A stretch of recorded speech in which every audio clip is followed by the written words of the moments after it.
Commander Thex Elor sat in his command chair aboard the Valorian warship Times Eternal Glory *. His 6 eyes scanned the tactical displays with satisfaction. The Valorian Empire controlled this entire sector of space.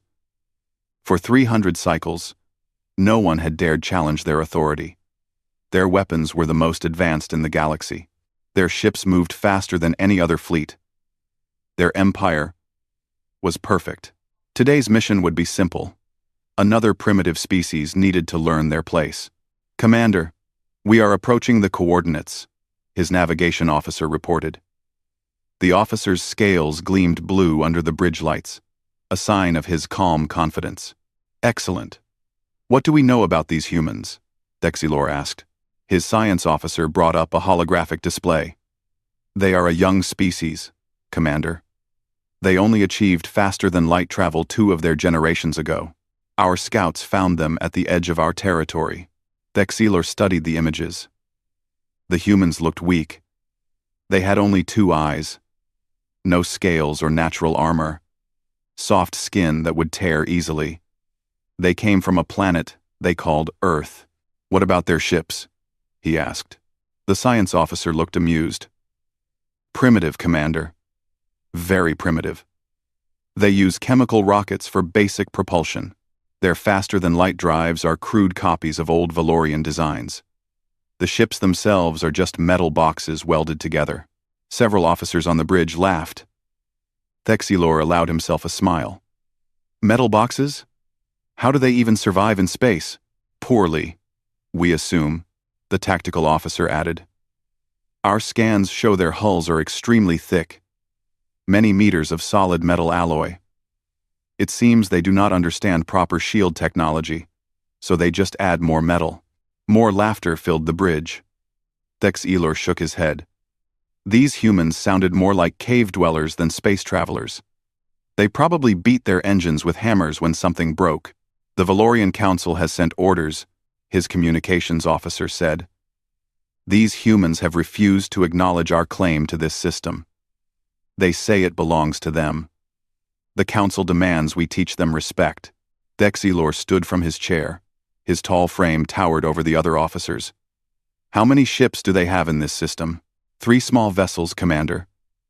Each one appears to be a diplomatic or science ship. Minimal weapons. No significant threat.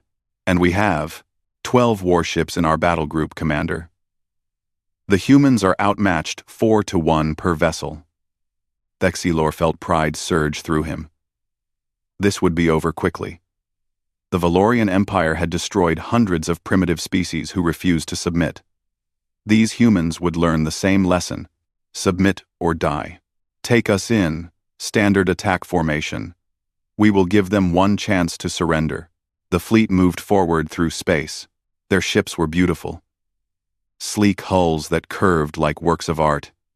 Energy shields that shimmered with rainbow colors. Weapons that hummed with barely contained plasma power. End quote. This was what advanced civilization looked like. On the view screen, Thex Elor saw the 3 human ships. His science officer was right. They looked terrible. Gray metal boxes with engines attached. No elegant curves. No artistic design. Just blocky, ugly shapes that floated in space like debris. "Open communications," Thex Elor ordered. A human face appeared on the screen. Male, with dark hair and dark eyes. He wore a simple uniform. The name patch said, "Captain Kim Ji-hoon. I am Commander Thex Elor of the Valorian Empire," he announced. "This system is now under Valorian authority. You will surrender your vessels immediately and prepare to be boarded.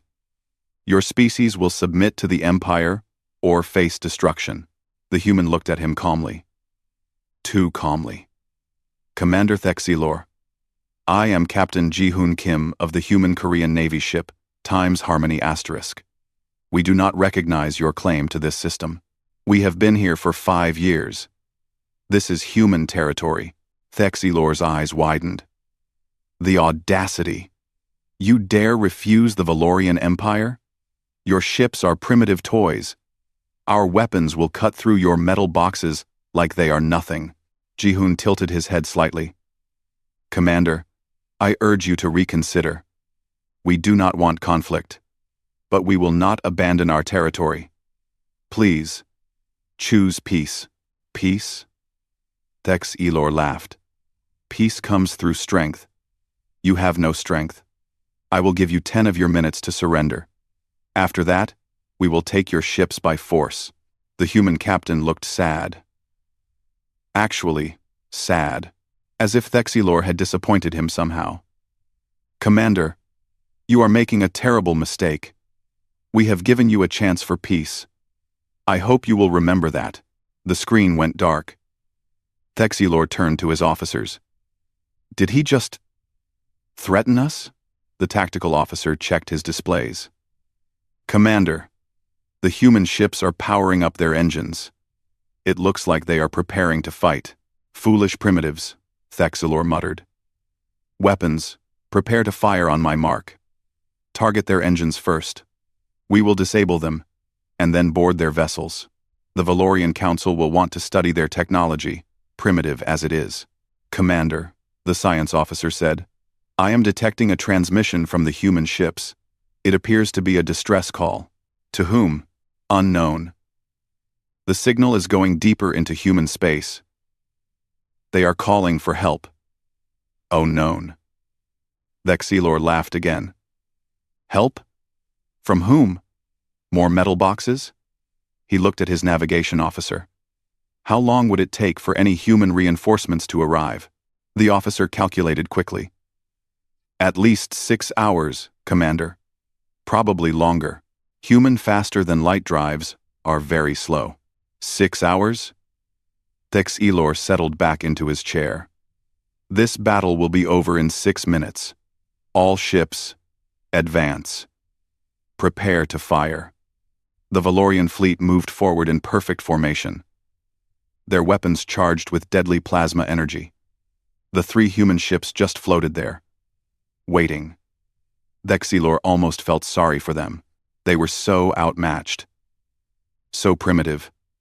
So foolish. Commander, his science officer said suddenly. His voice sounded strange. I am detecting something on long-range sensors. What is it? A ship. Coming from human space. It is. Very large. Thexilor waved his hand dismissively. Probably a cargo vessel. Or maybe a space station. Ignore it. Focus on these 3 ships. Yes, Commander. The Valorian ships closed the distance. They were almost in optimal firing range.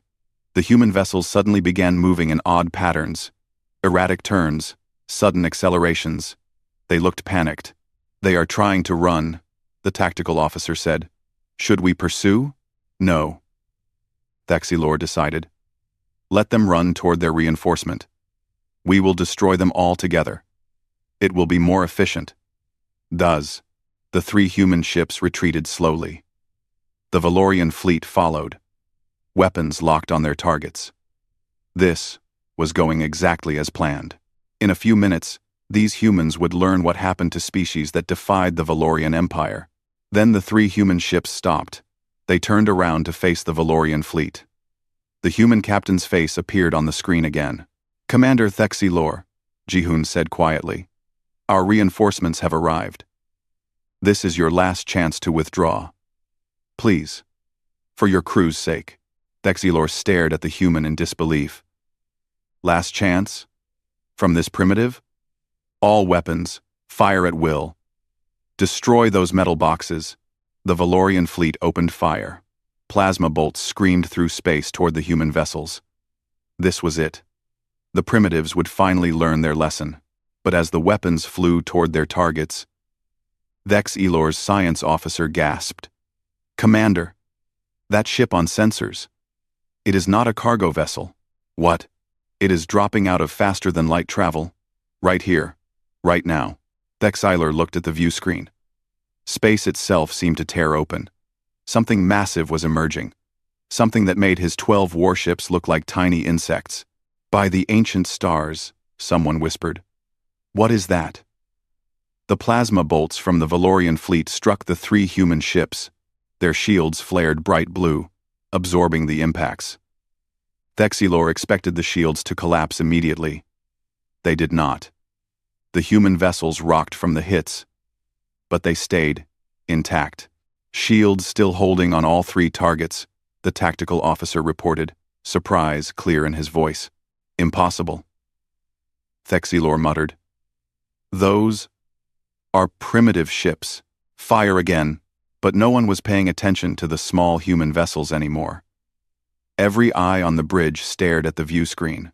The massive shape that had emerged from faster-than-light travel now dominated the entire display. It was a ship, a warship, but it was like no warship Thexilor had ever seen. The vessel was enormous. His science officer was frantically calculating its size. Commander, that ship is over 3 kilometers long. It masses more than our entire battle group combined. 3 kilometers. Thexilor felt his confidence waver. The Valorian Empire's largest dreadnought was barely 1 kilometer long. This human ship was 3 times that size. But size was not the most disturbing thing. The ship's design was wrong.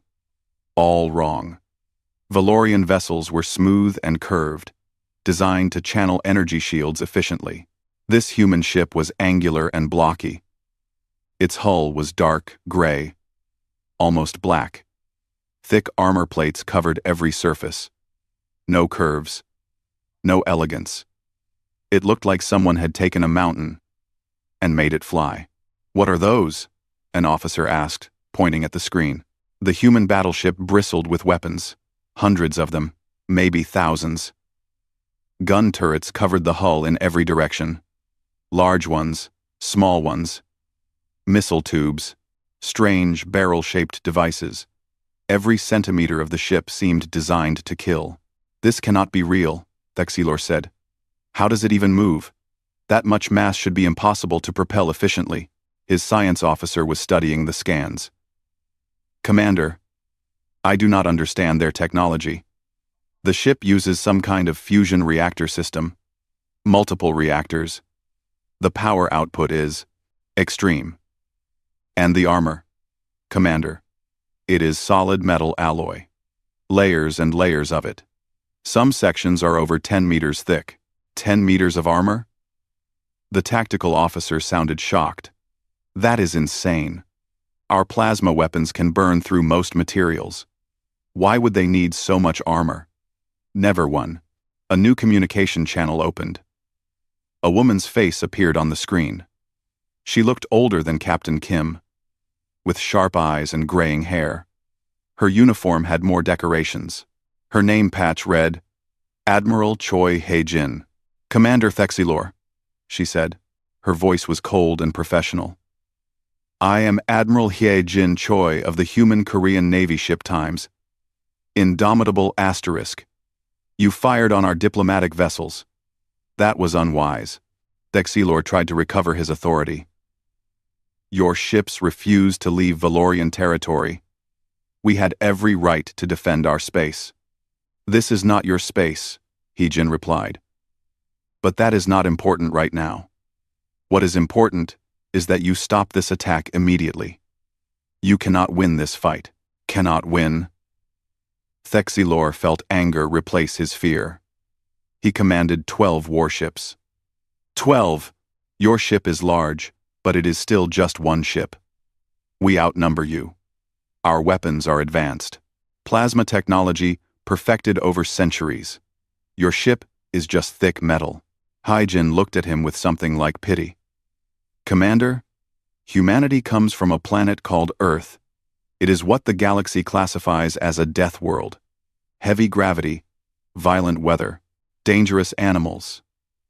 Everything on our planet evolved to survive in extreme conditions. What does that have to do with your ship? Everything, she said simply. Human engineering does not prioritize elegance or efficiency. We prioritize survival.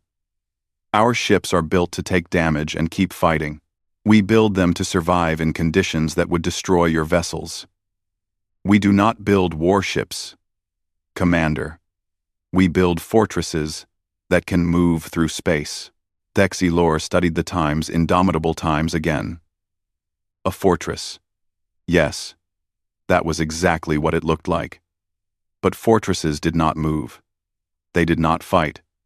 They just sat and defended. Size is not everything, he said. Firepower matters. Speed matters. My fleet can outmaneuver you. We can strike from multiple angles. Your fortress will be too slow to stop us. Heijin nodded slowly. You believe that? I can see it. Very well. I will give you one chance to withdraw. Take your ships and leave. No one else needs to die today. Die? Thexilor stood from his chair. You threaten us? You dare threaten the Valorian Empire? He turned to his weapons officer. All ships, focus fire on that battleship. Concentrate everything on one section of their armor. We will burn through it. Commander, are you certain? His science officer asked quietly. I am certain that I will not run from primitives. Fire. The 12 Valorian warships unleashed their full weapons complement. Plasma cannons blazed. Energy beams lanced through space. Missiles streaked toward the Times. Indomitable asterisk. The combined firepower of the entire battle group focused on the human battleship's forward section. The weapons struck home. Plasma burned against the armor. Missiles exploded on impact. Energy beams carved glowing lines across the hull. For a moment, Thexilor felt hope. The armor was glowing white-hot where the weapons hit. Surely nothing could survive that much punishment. But the Times, indomitable Times, did not slow down. It did not turn away. It just kept moving forward through the weapons fire like it was nothing. Like they were throwing pebbles at a mountain. Damage report, Thexilor demanded. His tactical officer stared at his screens. Commander, the armor is scorched. Surface damage only. The hull integrity is at 98%. What? That is impossible. The armor is too thick, Commander. It is absorbing the heat faster than we can damage it. We would need to fire continuously for hours to burn through. Heijin's face appeared on the screen again. She did not look angry. She looked tired. You had your chance, Commander. The Times, indomitable Times, opened fire. The sound was different from Valorian weapons. Valorian plasma cannons hummed and crackled. The human weapons made a deep, thunderous boom that somehow transmitted through space itself. The ship's main guns fired. Thexilor saw something launch from the battleship. Not energy. Not plasma. Solid objects. Huge pieces of metal moving impossibly fast. Kinetic weapons? His science officer gasped. They are using kinetic projectiles? The first projectile hit the Valorian warship Times Swift Victory asterisk. The vessel simply ceased to exist. One moment it was there. The next moment, it was an expanding cloud of debris. The kinetic round had hit with such force that it tore the ship into pieces. 2 more booms, 2 more rounds. The warships, Times Glorious Purpose Times, and Times Star Cleaver Times, vanished the same way. Evasive action, Thexilor screamed. All ships, scatter. His fleet broke formation. Ships dove in every direction, trying to escape the killing field. But the Times, indomitable Times, had more than just main guns. Hundreds of smaller turrets tracked the fleeing vessels. They fired continuously. Railguns. The science officer identified them. Solid metal projectiles accelerated to incredible speeds. The smaller rounds were not as devastating as the main guns, but they were fast. So fast that shields barely slowed them. A barrage struck the Times Eternal Might asterisk, punching through its shields and tearing holes in its hull.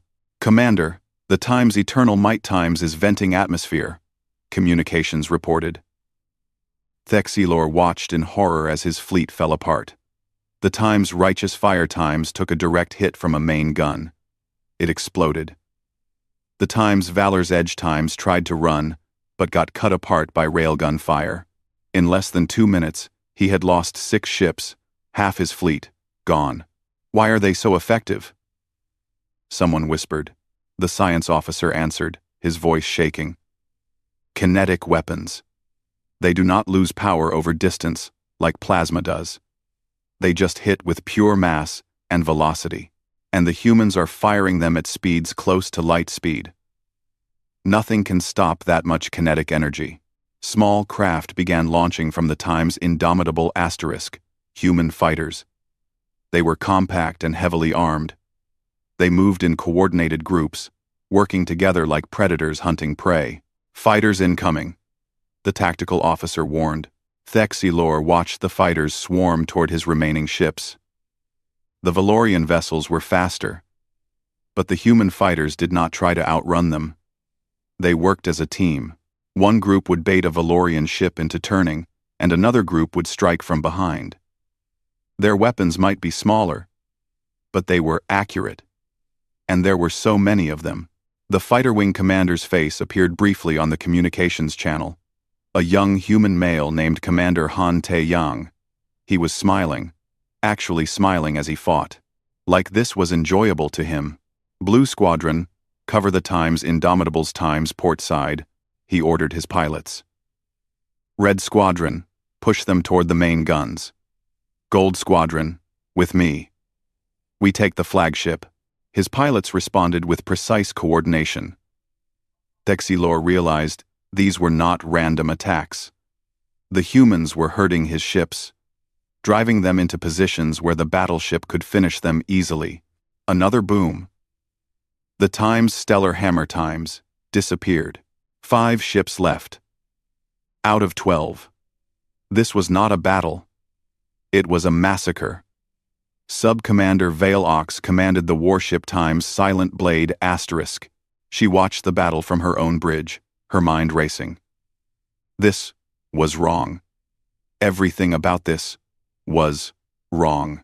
The Valorian Empire had conquered hundreds of worlds. They had perfected the art of space combat. Their tactics were flawless. Their technology was superior. They always won, but they were losing. Badly. Commander Vale Ox, her tactical officer said, the flagship is ordering us to regroup at coordinates 7-7 Alpha. Acknowledged, she replied automatically, but her eyes never left the Times. Indomitable asterisk. That ship, that terrible, beautiful ship, it was not supposed to be possible. Mass that large should not be able to move quickly. Weapons that primitive should not be that effective. But the humans had done it anyway.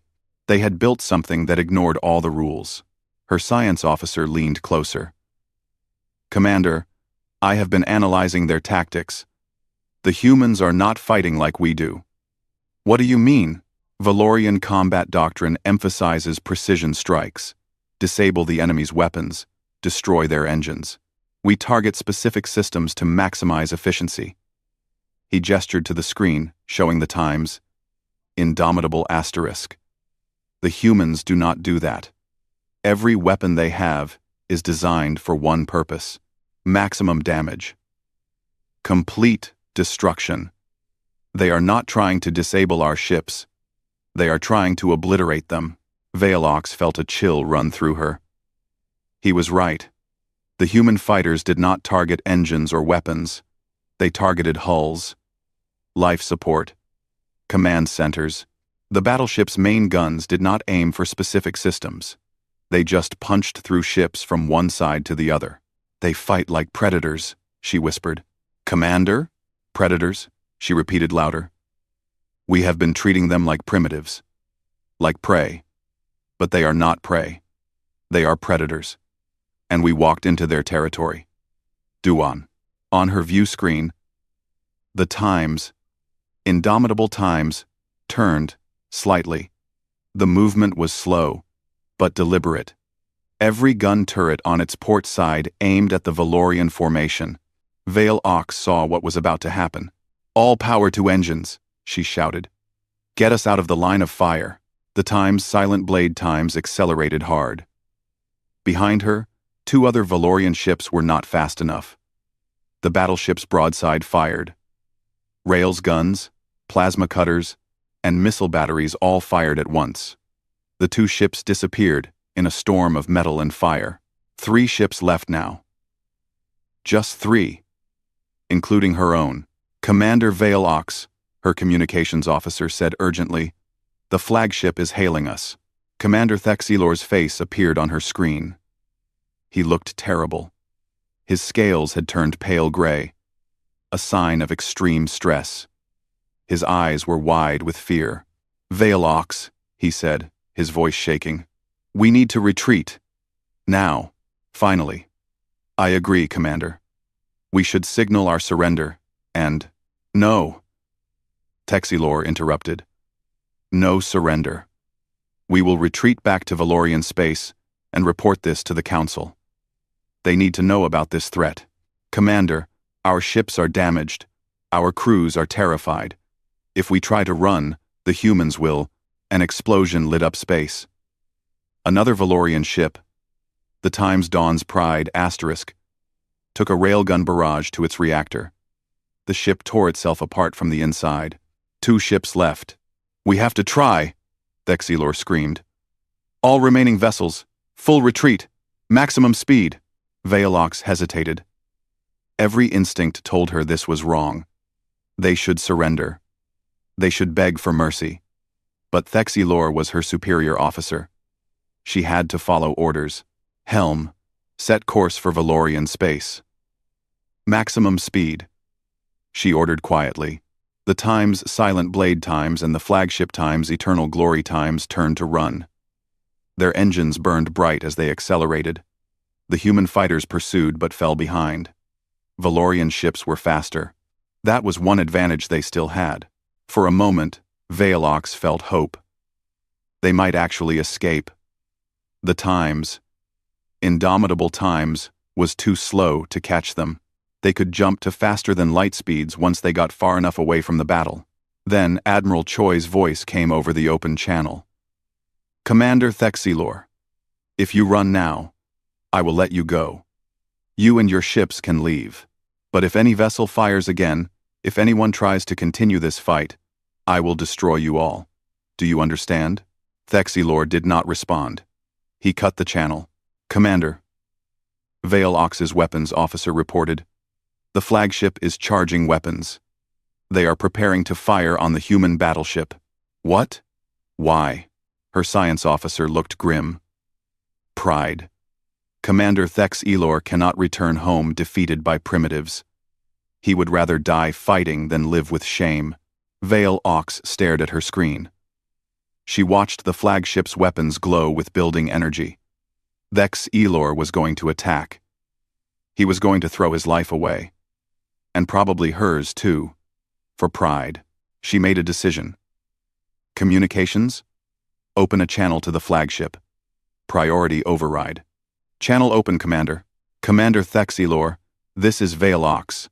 Do not fire those weapons. We have lost. Accept it. I do not accept defeat from primitives. Thexilor's voice came back. The Valorian Empire does not run from anyone. The Valorian Empire will not exist if we are all dead. Velox shot back. Look at that ship, Thexilor. Really look at it. We cannot win. This is not about pride anymore. This is about survival. You are a coward. I am a realist. And I am taking my ship home to warn our people. You can join me, or you can die here. Choose. She cut the channel. Then she ordered her helmsman to break formation and angle away from the flagship. If Thexilor wanted to die, he could do it alone. The flagship Times Eternal Glory Times continued toward the Times Indomitable *, its weapons glowing brighter. Velox watched, feeling sick. She had served with Thexilor for 20 cycles. He was a good officer. A proud officer. But pride was about to kill him. The Times. Indomitable Times did not wait. Its main guns tracked the incoming flagship. 3 thunderous booms echoed across space. 3 massive kinetic rounds launched. The first round hit the Times Eternal Glory Times head-on. It punched through the forward shields like they were not even there. The round tore through the entire length of the ship, destroying everything in its path. The second round hit the reactor core. The explosion was blinding. The third round hit the debris field, scattering the remains into smaller pieces. Commander Thexilor was gone. His ship was gone. Everything was gone. Velox sat in her command chair, staring at the empty space where the flagship had been. Her crew was silent. No one spoke. No one moved. They all understood what had just happened. The Valorian Empire had just learned a terrible lesson. Admiral Choi's face appeared on Velox's screen. The human admiral looked tired, but not cruel. Not victorious. Just tired. "Sub-Commander Velox," she said. "You made a wise choice. Take your ship and go home. Tell your leaders what happened here. Tell them humanity wants peace, but we will defend ourselves. Tell them we are not primitive. We are not weak. And we are not prey." Velox straightened in her chair. She had lost everything today. Her fleet, her commander, her pride, but she still had her life, and she still had her duty. "I will tell them, Admiral Choi. I will tell them everything." "Good. Now go. Before I change my mind." The Time's silent blade times turned and jumped to faster than light speed.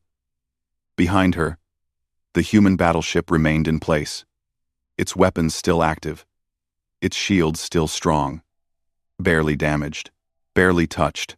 Inside the Time's silent blade asterisk, Velox began recording her report. She described the battle in detail, the size of the human ship, the power of their weapons, the effectiveness of their tactics, but most importantly, she described what she had learned. "The humans are not primitives," she recorded. "They are survivors. They come from a death world, and they bring death with them. Their technology looks crude because they do not care about appearance. They care about results. Their ships look ugly because they are designed to take damage and keep fighting. Their weapons look simple because they do not need to be complex. They just need to kill." She paused, choosing her next words carefully. "We judged them by our standards. We saw their metal hulls and chemical rockets and assumed they were inferior. We were wrong. They build differently because they think differently. They are not trying to be elegant.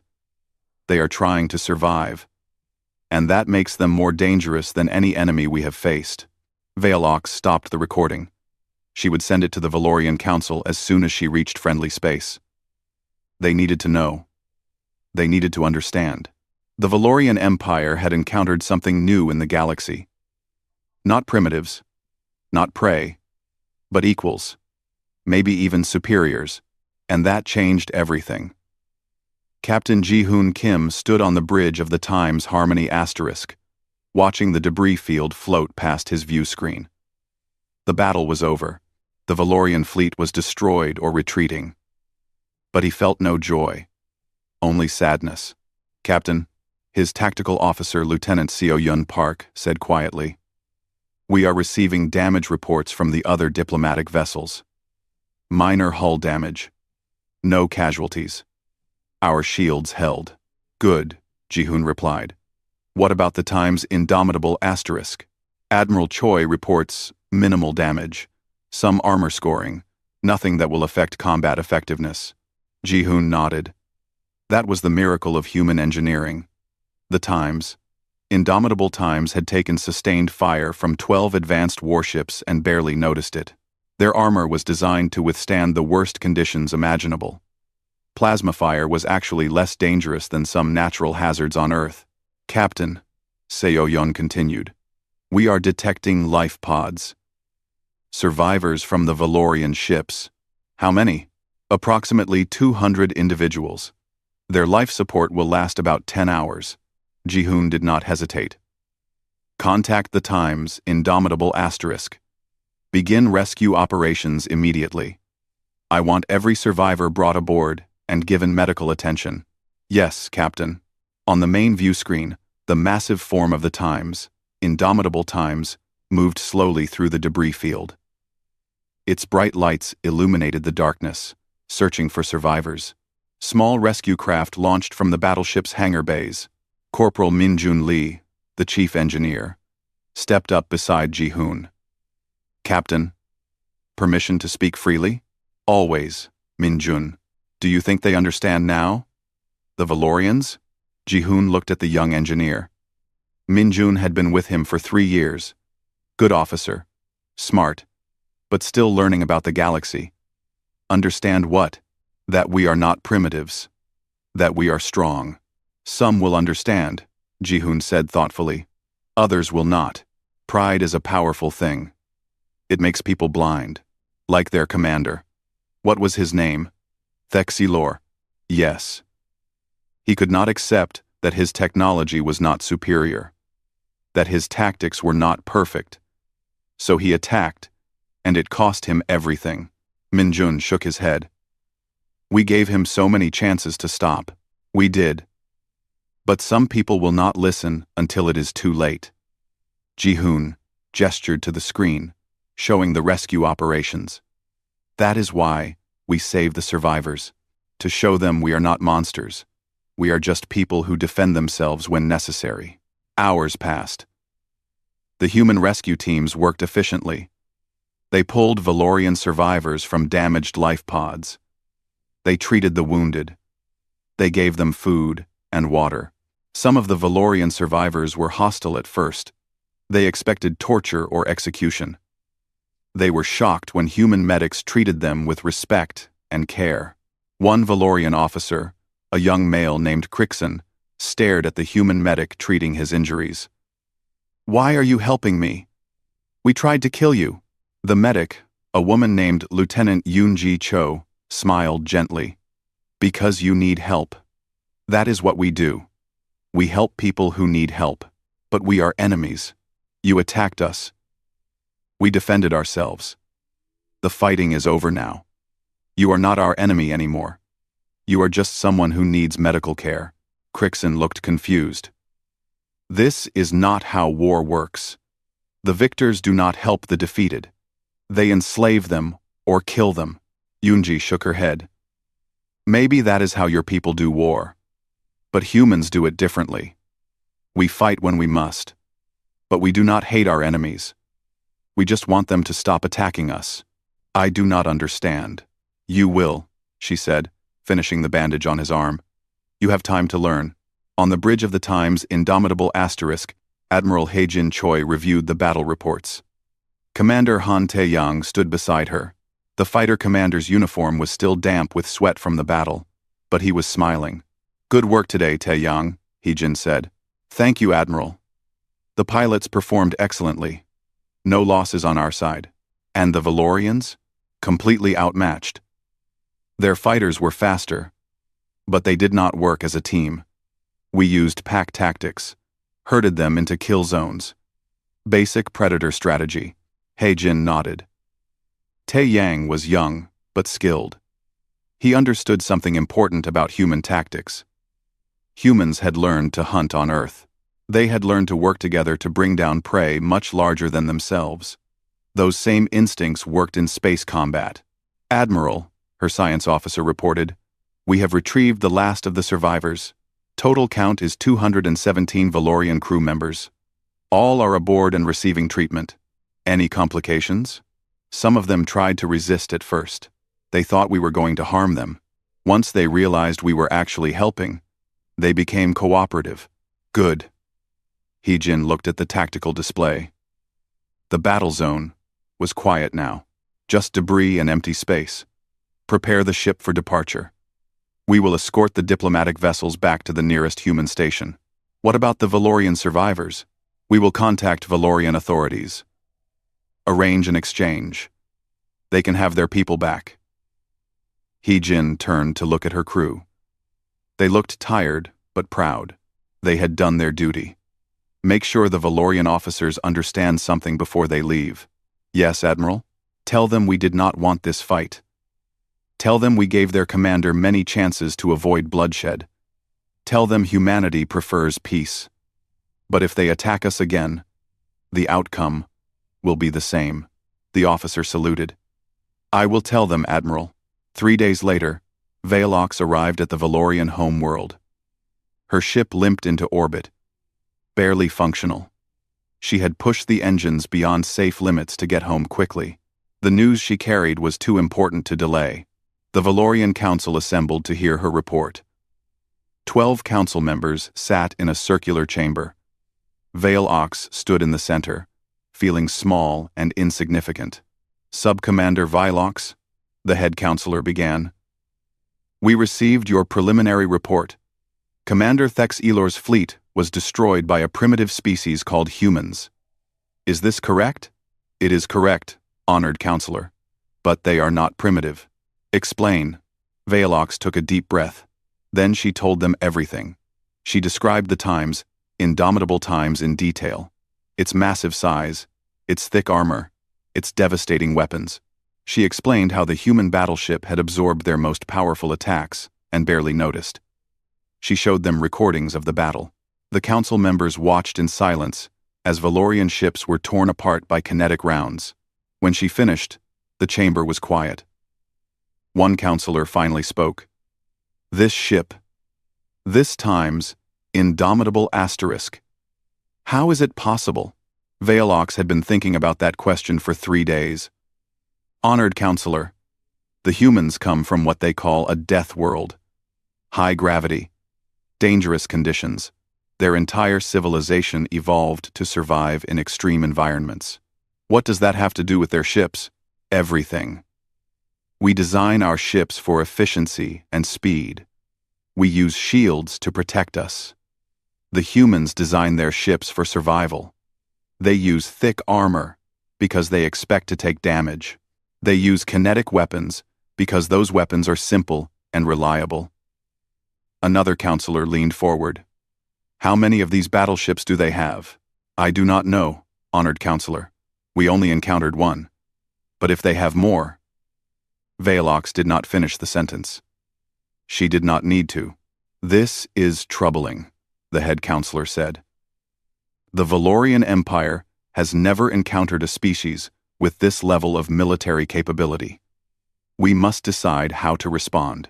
There is something else, honored counselor, Velox added. After the battle, the humans rescued our survivors. They treated our wounded. They gave them food and medical care. Then they contacted us to arrange an exchange. They want to return our people. 2. Why would they do that? I asked one of the survivors that question. He said the humans told him they do not hate us. They just wanted us to stop attacking them. The council members looked at each other. This was unprecedented. Every species the Valorian Empire had conquered or fought had been hostile. They had hated the Empire. They had wanted revenge, but the humans were different. They had won the battle decisively. They could have executed the survivors or enslaved them. Instead, they had shown mercy. What kind of species are these humans? A counselor whispered. Velox straightened. She had thought about that question for 3 days as well. They are survivors. Honored counselors. They are warriors who prefer peace, but excel at war. They are builders who create things that last. And they are more dangerous than any species we have encountered. Because they do not fight for conquest or glory. They fight to protect what is theirs. And that makes them relentless.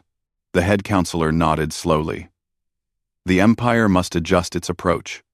We will open diplomatic channels with these humans. We will offer a non-aggression pact. We will recognize their territory, and we will never underestimate them again. Wise decision, honored counselor. Sub-Commander Velox, you showed courage and wisdom in this crisis. You will be promoted to full commander, and you will serve as our liaison to the human government. Sub-Commander Velox, and you will serve as our liaison to the human government. Velox bowed. I am honored.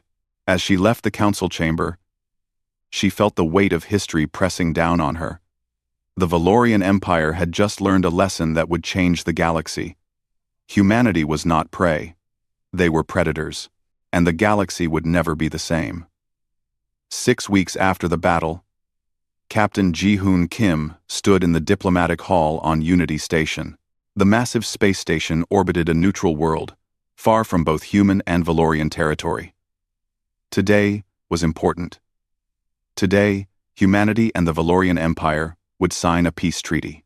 Ji-hoon wore his formal uniform, dark blue with silver buttons and his medals from years of service. He did not particularly like formal events, but this one mattered. This treaty would prevent future wars. It would save lives on both sides. Commander Vale Ox entered the hall from the opposite door.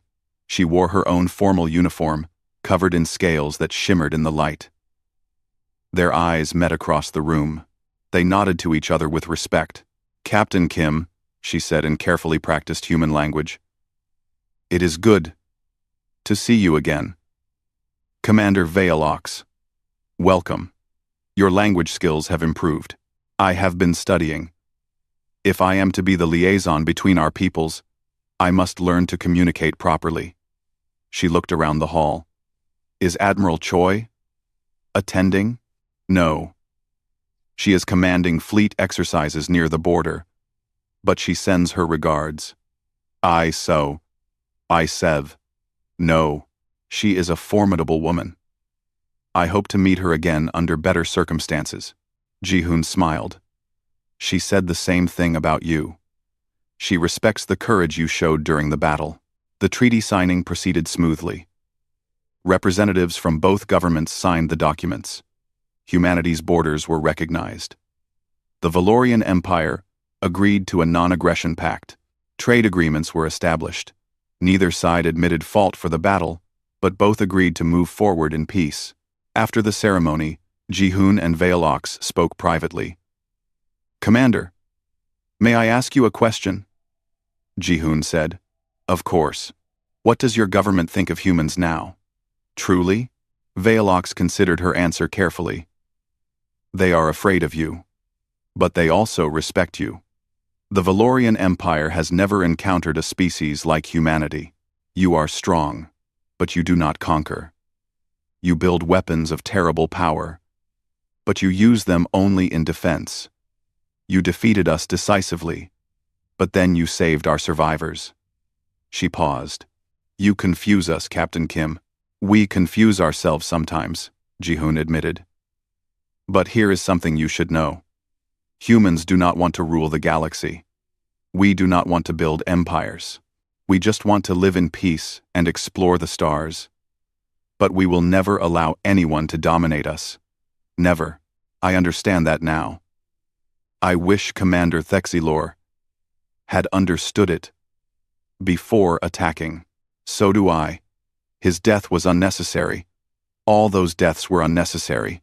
Vale Ox nodded sadly. "He was a proud officer. Pride killed him. Pride kills many people, on many worlds." Ji-hoon looked out the window at the stars. "But wisdom can save even more. You were wise that day, Commander. You chose life over pride. Your people are fortunate to have you." Word of the battle spread across the galaxy faster than anyone expected. Within months, dozens of species had heard about the humans and their battleship. The story grew with each retelling. Some versions claimed the Time's indomitable Times had destroyed 50 ships. Others said it could destroy a planet. The truth was impressive enough. But legends always exceeded reality. On the Time's indomitable asterisk, Admiral Hae-jin Choi reviewed requests from foreign governments. 23 species wanted to establish diplomatic relations with humanity. 15 wanted trade agreements. 8 wanted military alliances. Commander Tae-young entered her office. "Admiral, the fighter wings have completed their training exercises. We are at full readiness." "Good. How are the new pilots?" "Excellent. They learn quickly. I think it is because humans have good instincts for spatial combat. We evolved to track prey and avoid predators. Those same skills work well in three-dimensional space battles." Hae-jin nodded. She had thought the same thing many times. Humans had advantages that other species lacked, not because they were superior, but because they had evolved differently. Earth had made them tough, it had made them adaptable, and it had made them survivors. "Tae-young, do you think we will fight again?" she asked. The commander sat down. Honestly? Yes. The galaxy is a big place. There will always be someone who underestimates us. Someone who thinks our thick armor means we are slow. Someone who thinks our simple weapons mean we are primitive. And when that happens, we will do what we always do. We will give them chances to choose peace. We will try to avoid bloodshed. But if they force us to fight, we will win. Taeyang smiled grimly. Because that is what Deathworlders do, Admiral. We survive, and we protect what is ours. In the engineering bay, Corporal Min-Jun Lee worked on repairing the armor scoring from the battle. The damage was superficial, but he wanted the ship in perfect condition. As he worked, a young ensign approached him. Her name was Subin Kang, fresh from the academy. Corporal Lee, she said nervously. May I ask you something? Sure. Do you think humans will always have to fight? Will there ever be peace in the galaxy? Min-Jun set down his tools. He had been thinking about that question a lot lately. Honestly, I do not know. The galaxy is full of different species with different values. Some believe in conquest. Some believe in dominance. They see peaceful species as weak. But we are not weak. No, we are not. And that is the problem. We are peaceful until someone attacks us. Then we become something else. Something dangerous. He gestured to the thick armor around them. This ship represents what humanity is. We build strong. We plan for the worst. We hope for the best. But we are always ready. Does that make us bullies? No, Min-Jun said firmly. Bullies attack the weak. We defend ourselves and others. There is a big difference. Subin looked at the repair work. I hope we do not have to fight again. So do I. In sign. So do I. On Earth, in the capital city of Seoul, the human government held a meeting. Representatives from every major nation attended. They discussed the Valorian incident and what it meant for humanity's future. The galaxy knows about us now, the Prime Minister said. We can no longer remain isolated. We must engage with other species, build alliances, establish our place among the stars. But we must do it carefully, the Defense Minister added. The times, indomitable times, showed the galaxy our military strength. That will make some species afraid of us. Others will want to ally with us for protection. We must navigate these relationships wisely. We should focus on peaceful trade and exploration, the Science Minister suggested. Show the galaxy that we are more than just warriors. We are more than warriors, the Prime Minister agreed. But we are also warriors when necessary. The galaxy needs to understand both sides of humanity. Our compassion and our strength. Our desire for peace and our capability for war. The meeting continued for hours. Plans were made. Policies were established. Humanity prepared to take its place as a recognized power in the galaxy. Back on the Times, indomitable asterisk. Admiral He-Jin Choi stood on the observation deck. She looked out at the stars, thinking about everything that had happened. The battle, the deaths, the treaty, the future. Commander Taeyang joined her. They stood in silence for a while, just watching the stars. Do you ever wonder what would have happened if we had never left Earth? Taeyang asked. Sometimes, He-Jin admitted. Life would have been simpler, safer, but less interesting, much less interesting. She smiled. We are explorers, Taeyang. It is in our nature. We see a horizon, and we want to know what is beyond it. We see stars, and we want to visit them. We meet new species, and we want to learn from them, even when they try to kill us, especially then. Because that is when we learn the most. About them, and about ourselves. Taeyang nodded. I read the reports from the Valorian survivors. Many of them said they could not understand why we helped them. They expected torture or death. When we gave them medical care and respect, it changed how they saw us. Good. That is important.